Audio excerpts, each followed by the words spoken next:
from White House Nursery, and we're going to show you how to make a simple wreath using a very easy touch fold ring. These are available at different places, and we have them here if you'd like to get them.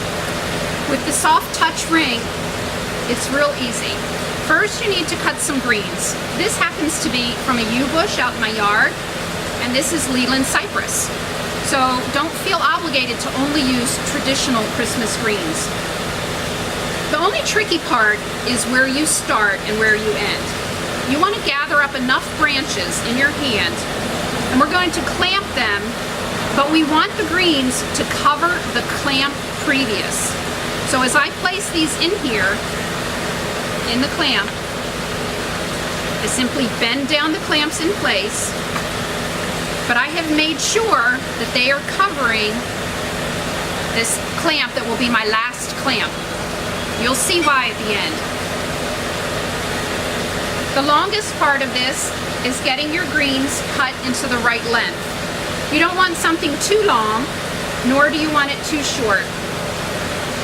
If you make a mistake, you can always go back, unclamp, and add more. For example, if I didn't like that, I could unbend it, take them out, and change whatever I didn't like. There are some greens, if you're making your wreath early, you should avoid. This holly is beautiful in wreaths, but it won't last particularly long. However, if you make your wreath early and you want to add greens closer to the holiday, you unclamp it, add your holly greens, and freshen up the wreath.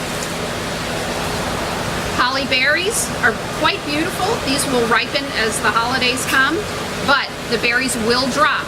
Artificial berries may be a better option if you don't want berries to drop.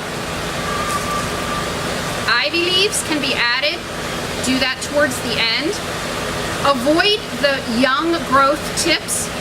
Use instead the older leaves that are tougher and able to withstand drying out. Boxwood is another green that you can use, but again, it will dry out early, so avoid using that till the end. At the end, however, adding a little bit of boxwood to your wreath inside those clamps is quite beautiful. So we will continue to lay greens in the wreath, clamping them in place until we get back to the very end. And I have a wreath prepared for that. This wreath is not quite done. There's one last section.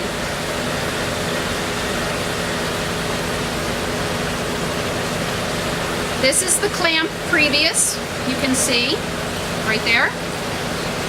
And this was the clamp that I started with in here. And these branches were long enough to cover the final clamp.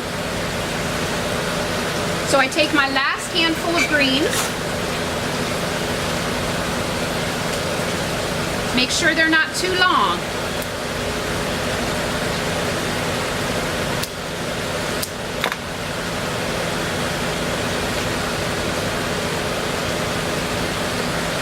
Lay them down in the clamp.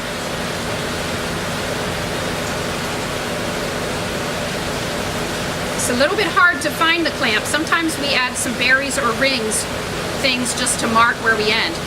Then fold that very first piece you put in back in place. And there you have it, a finished wreath. You may want to add some wire and make a hook, or you can hook it right from the back. And there you go.